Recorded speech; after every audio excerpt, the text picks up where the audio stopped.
Crypto Climber Guy here, and I am just really excited about this new hold that I made.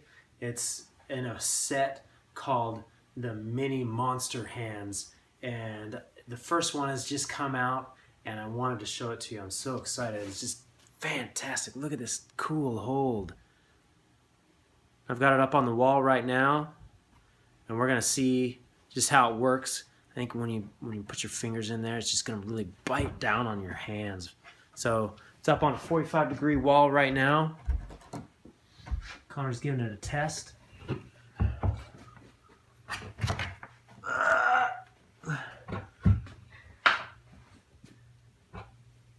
The Mini Monster climbing holds will be made for the up-and-coming Clarksville Climbing Gym. Check us out on Facebook at our fan page, Clarksville Climbing Gym.